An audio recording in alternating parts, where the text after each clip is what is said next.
find yourself freezing up in a room full of people, then you don't want to miss today's show, because we are going to be talking to Jen Nash. Jen is a master storyteller and connection-focused culture expert. And if you wonder what exactly that is, stay tuned. Don't go away.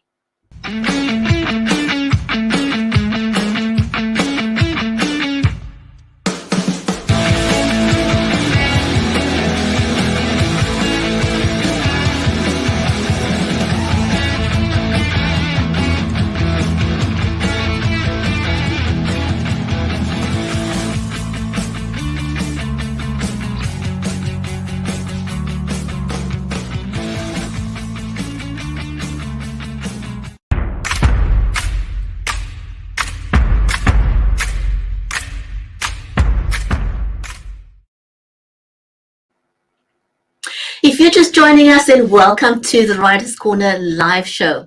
I'm your host, Brigitte Limbanda from Cape Town in South Africa, and our stream is made possible by StreamYard, Creative Edge, and BeLive Me. So warm welcome to everyone. In today's show, we're going to be talking to Jen Nash. Jen is a master storyteller and connection-focused culture expert. So you don't want to miss today's show if you freeze up at the sight of meeting new people. But before we bring on Jen, and before I bring on my amazing co-host of almost 4 years, we're all about helping people level up. And one of the things that we're still going to be doing moving forward for quite a long time is be online and use the hybrid method. And so for all the authors out there who are needing to be online and promoting their books, we've just got 1 or 2 tips that we want to share with you. And one of the things that you can do to level up your online appearance is invest in a webcam. Now, Mary and I both use the Logitech Brio camera. It's got right side, right light technology, which means that it'll adjust automatically to your lighting conditions. And that's fabulous. You don't have to be a lighting expert to get a great camera view. So that's the Logitech Brio. And in fact, our recommendation is any cameras in the Logitech range, but the Brio is the top of the range in the Logitech range. Additionally to that, I know that a lot of you still go live with your phones, and there's nothing wrong with that. The cameras on the phones are absolutely powerful. But if you've ever wondered what those black lines on the sides are when you are online, and especially if you're wanting to hold your book up to show people your book, do know that the reason you see those black lines on the side is because you're using your phone in landscape, in a portrait. So a great tip is to turn your phone into landscape the other way around, and the black lines will disappear, and then you've got a lot more real estate to be able to talk to your guests and also to show your book in the same focus without trying to squeeze to the side so people can see your book, which is what happens when you're using your phone in portrait mode. One of the other quick tips is if you are using your phone, you want to invest some kind of a tripod or something. There's so many gadgets and things that you can use, but find a tripod, because if you're holding your phone in your hand, you will make your audience feel seasick. Because it's very hard to balance your phone in your hand at the same time and trying to talk and hold a book in your hand. So those are just a few quick tips that we've got for you. Now I'm going to invite my amazing co-host, Mary Elizabeth Jackson, to join me so we can welcome our guest for today. Mary Elizabeth is a special needs and disabilities advocate. She's also a ghostwriter and an award-winning author in her own right. Do check out her books. Mary's in Nashville in the USA, so wherever you're joining us from, do feel welcome to say hello in the comments, because we'd love that. Mary, how are you today? I am absolutely awesome today, and yes, we love our folks who join us and who've been following us for, I can't even believe it, 4 years. It's so amazing that we've been doing this, and we've met so many amazing people every week. It just gets better and better, doesn't it? We just keep, having so many amazing authors on that we get to share with others, and hopefully somebody will find a new book to love and a new author to be a big fan of, right? Absolutely. So for those of you who've just joined us on the show, our amazing author for today is Jen Nash. She's a connection-focused culture expert, a master storytelling facilitator, a keynote speaker, a sought-after coach. And she's the author of the book we want to talk about a bit today, which is called The Big Power of Tiny Connections: How Small Interactions Spark Awesome Outcomes. Let's invite her to join us on the show, shall we?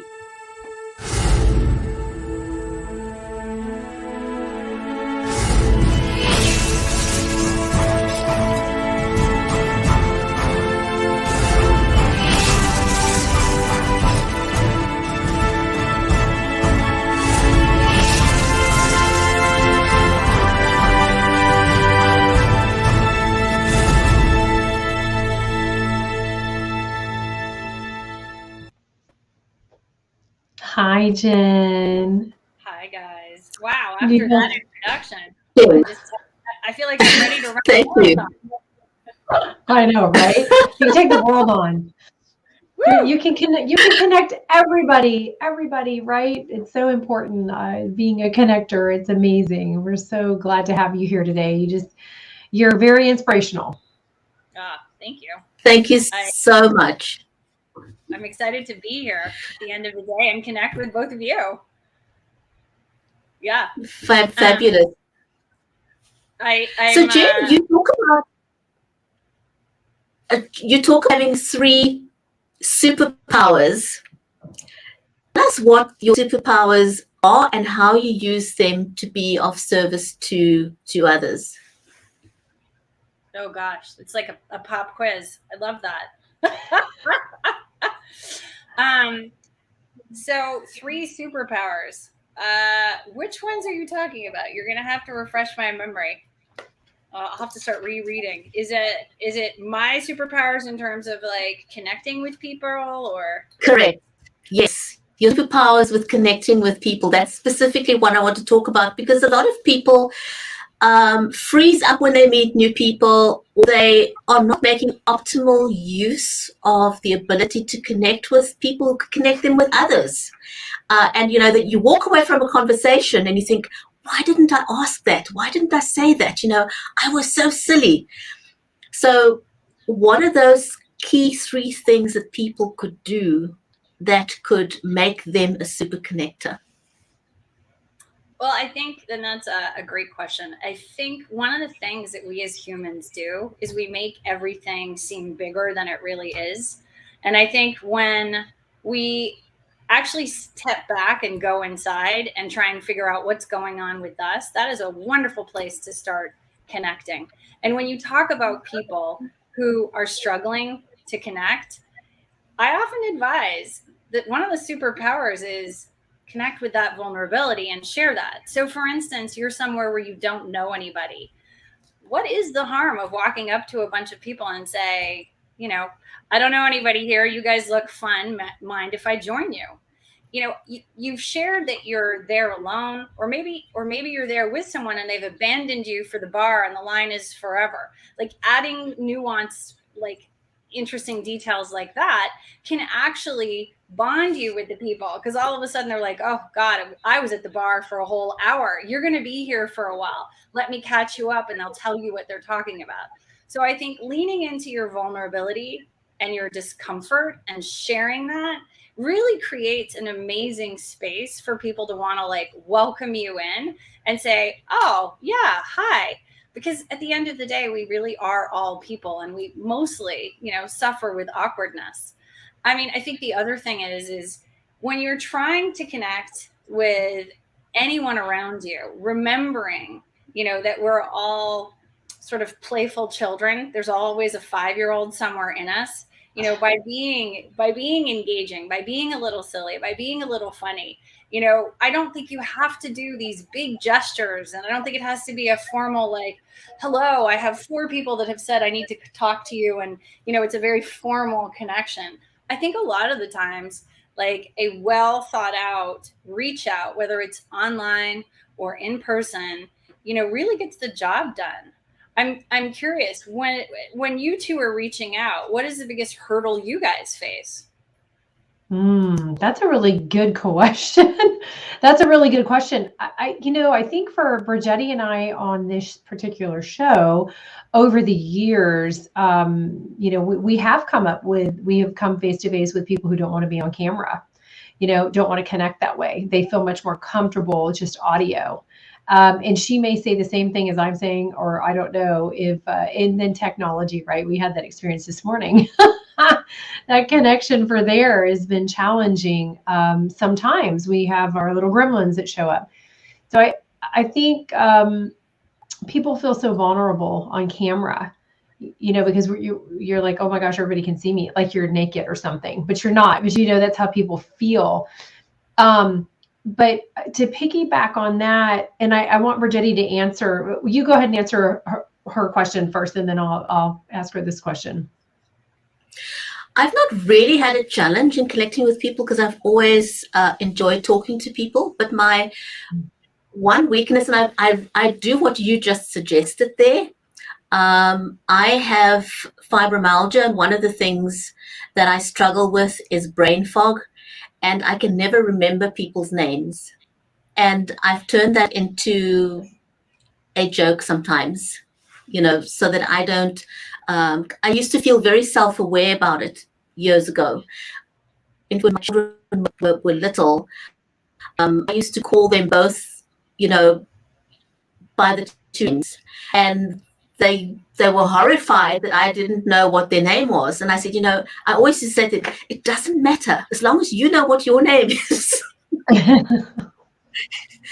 And when we got married over 30 years ago, I said to my husband, if I don't introduce you to someone, it means I don't remember their name. That's all it is. As the years went by, I simply would say to people, hey, listen, I've got brain fog. What's your name again? But I would say it so in such a casual manner that it doesn't become a big deal. That's great. I mean, talk about turning, a potential pitfall into a potential bonding moment. No, right. Because who doesn't have brain fog sometimes? Like we all do, right? I mean, and I've done that too, Virginia. My kids, why can't you get my name right? Oh, just come on, let's go. We got to go. I love you.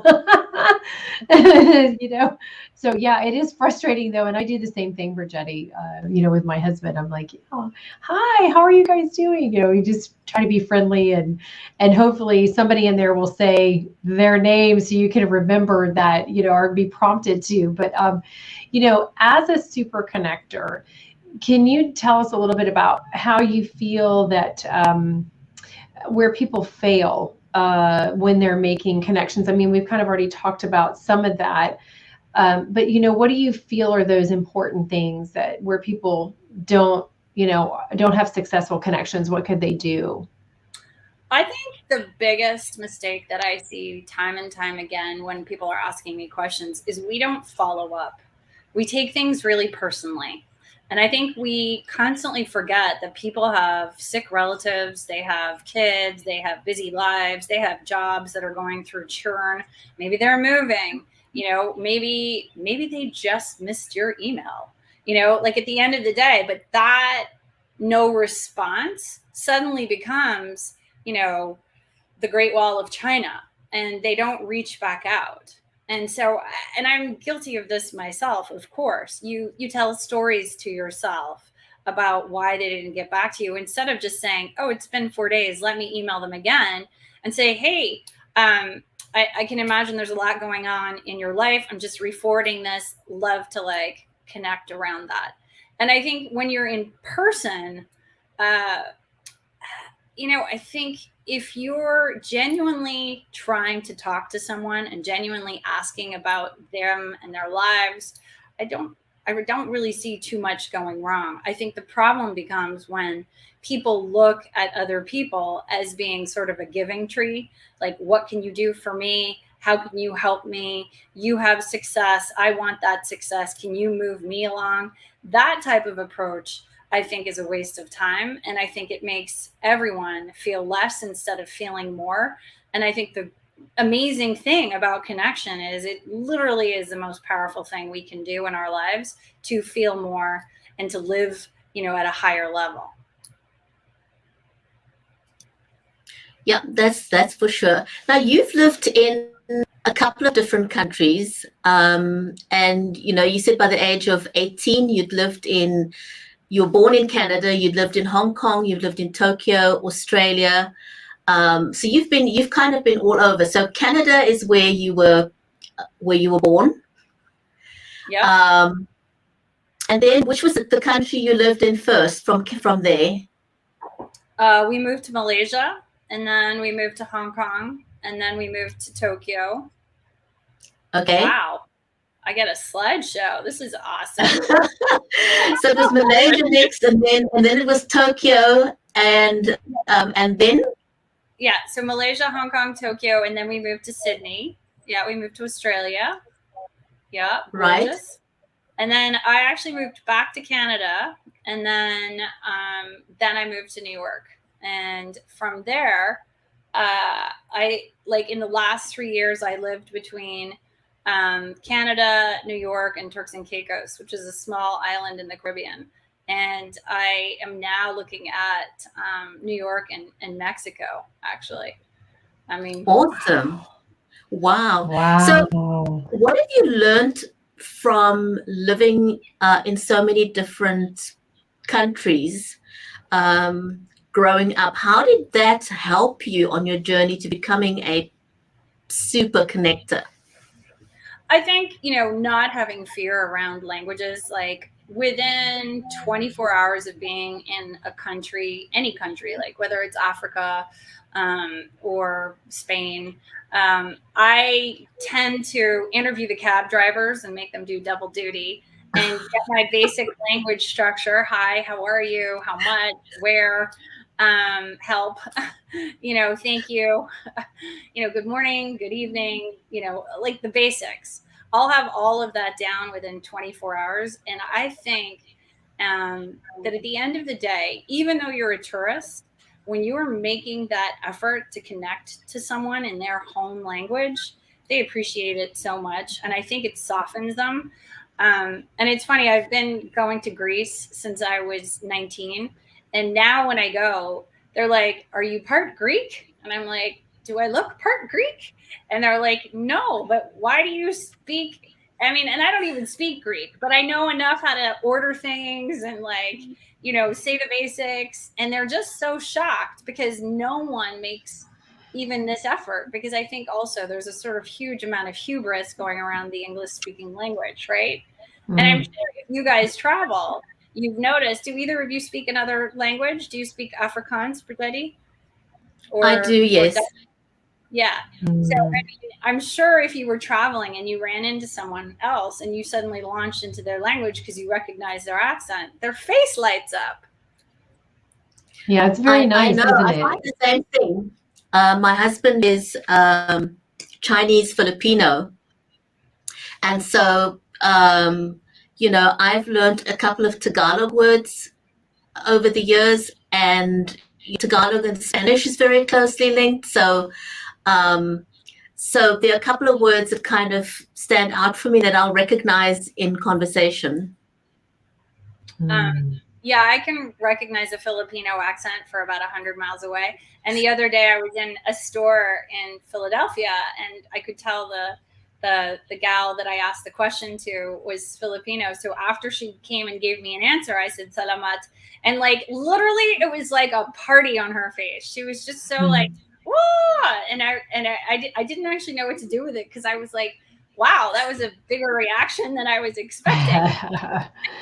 I think we forget that connecting on a foundational level with something as simple as someone's home language is really loving.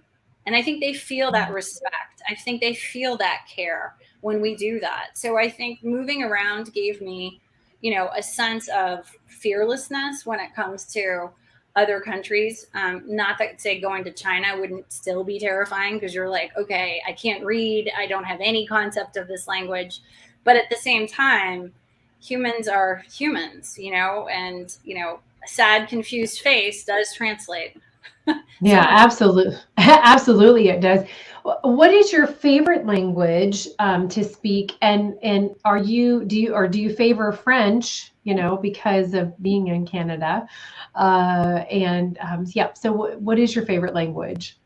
Believe it or not, I always thought that Italian was like la It's lingua la più beautiful. bella del mondo. Yeah, I Yeah, mean, and it's beautiful. I speak perfect French, as perfectly as the French will allow me to speak it, because of course no one is as perfect as the French, and Right.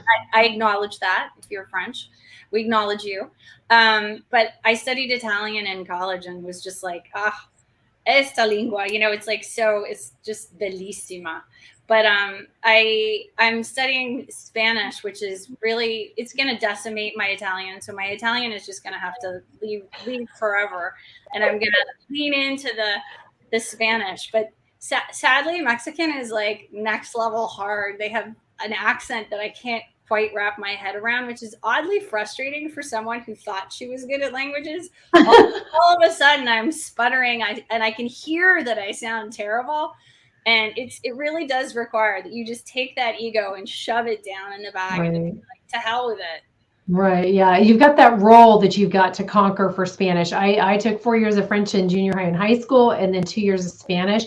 So Spanish seemed much easier to me than the language of French. The rules are different and everything, you know, and the dialect, of course, is different. But I think it's so much fun to learn. My one of my children was a Latin lover, so she learned Latin, and that was her favorite, you know. And now it's like she writes stories, so she used Latin. She uses a lot of those words in her stories and stuff. So I think that's really cool. But it's fun. It is fun, and you know, when in Rome, you're supposed to do what the Romans do, right? Exactly. But I think too many of us think it's too hard, so we don't bother. And we just assume that as a country is set up for tourism, that they should just be okay with the fact that foreigners who largely speak English are descending upon them. You know, and yet it's funny because right now New York is literally besieged with French and Italians.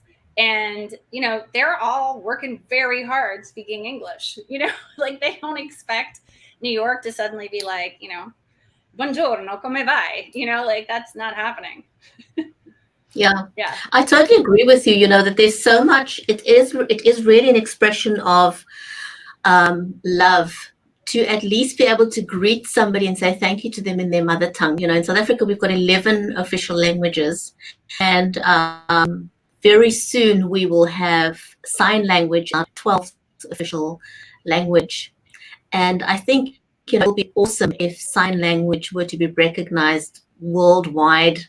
I mean, there's just so many people who speak sign language. And so, you know, it will be amazing the day when it's recognized as an official language all over the world.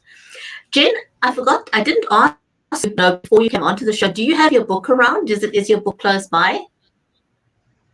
Awesome. Can you hold up that full cover? It is just stunning, stunning, stunning.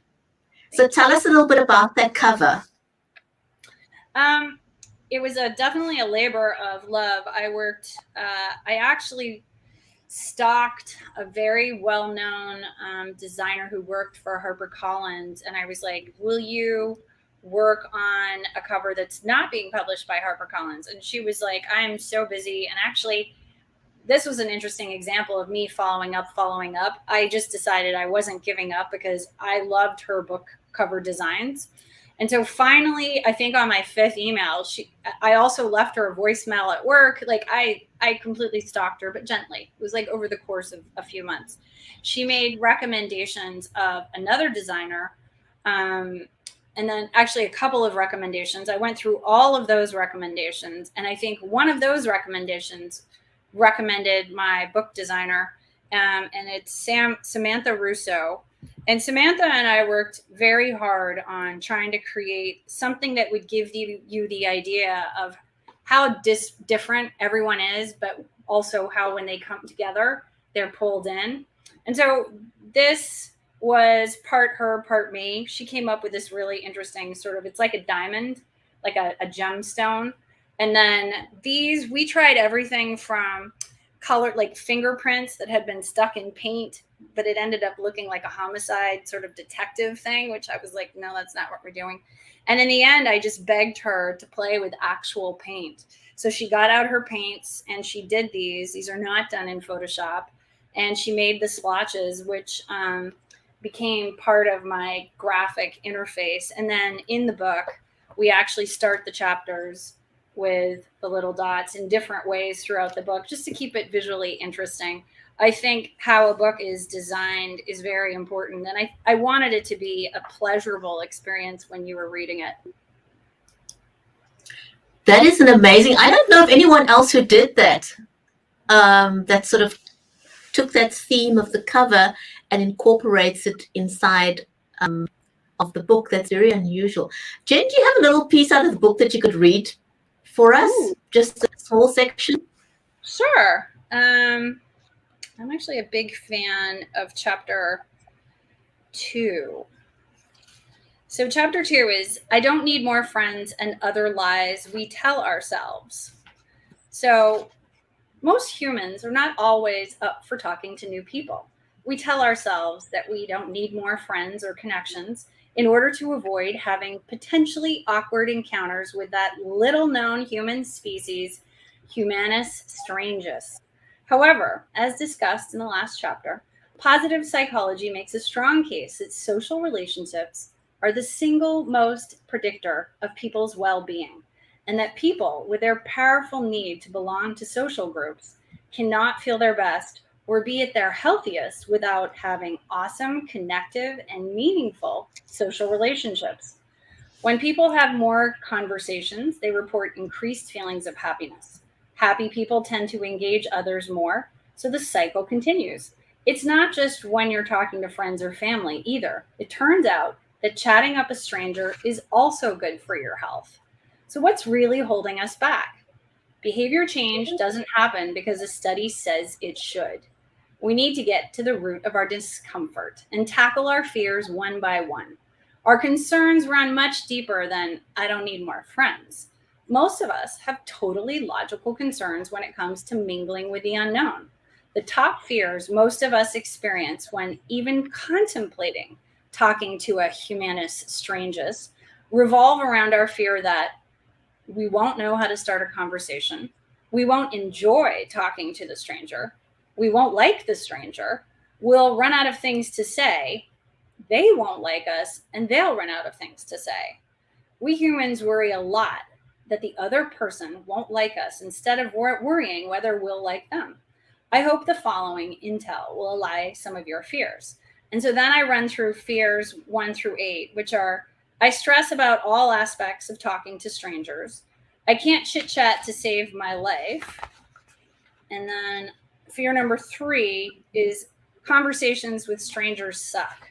And it goes on from there, but we really dive into those because at the end of the day, that's what holds people back. They're like, the giant why bother? But if you dig below that, you hear the fears. Yeah, you have to get underneath that I don't know, which is really hard for some people to, to be able to grasp that. What is underneath all that that's really holding you back? So this is a great awareness book, and being an awareness connector is really an amazing thing to do in life. So, yeah, absolutely. Yeah, I can honestly say, had I read this book when I was maybe in my mid to late 20s, sort of when I was ready probably to hear something like this, I think it would have changed my life. Because I did not understand fundamentally that every person you meet has the potential to change your life, and you have the potential to change them, their life, I mean. But even looking back at how I treated my class in college, I had my friends just the way probably most of us do. But it never occurred to me to look at my whole class and think, all of these people, whether they're good friends or not, have the potential to hire me for the next 30 years. How would I have treated them in hindsight? It's an interesting thought. Very interesting. Very interesting. I don't think many of us ponder that, and yet in our adult life, many of the people we were at school at are now legislators, or, they run corporations, and you kind of think, who would have thought? You know, if I knew they'd turn out to be XYZ, I would have been nicer to them. Or, you know, Yes. But I mean, at the same time, like, know them better. you can't be nice to everyone because you just don't like them. And I said there's a distinction of being nice to everyone, but what about staying connected? What about being the random person that reaches out twice a year and just says, here's what's going on in my life? Like almost like a bad Christmas card or a holiday card. But at the same time, you share a little about your world and you just say, what's going on in your life? You know, you don't necessarily need to be getting together for drinks, but who knows where just staying in touch could lead us. And maybe that little connection, you know, it's an internship for your 17-year-old. It's, you know, maybe it's an invite to a random cocktail party and you meet someone that you really connect with. You never know, right? Right. It is. Oh my gosh, you've given us. I must tell you something really, really funny. Most of my sons haven't really met my friends my teenage years, because most of my friends are people I've grown up with all my life. But it's been such a revelation how many times my sons have said, you know, oh, I'm, you know, this is my friend, and I believe that you know their mom or their dad. I'm like, how do you know them? But somehow their paths have crisscrossed with friends of people I have been friends with for many, many, many years. And it's always been such a heartwarming experience to sort of realize, how did that happen? You know, the world is such a small place. It really, really is. Jen, this was amazing. Thank you so, so much for your time and talking about your book and sharing a bit of knowledge. So anyone who's watching the show, whether you're watching it over on Facebook, on LinkedIn, on YouTube, jump over to Amazon and go and get a copy of Jen's book. It is an amazing read and well worth the effort of investing in this book. Jen, thank you. Thank you, everyone, for joining us. And we invite you to come back again next week for another episode of the Writer's Corner live show. Thanks very much for joining us.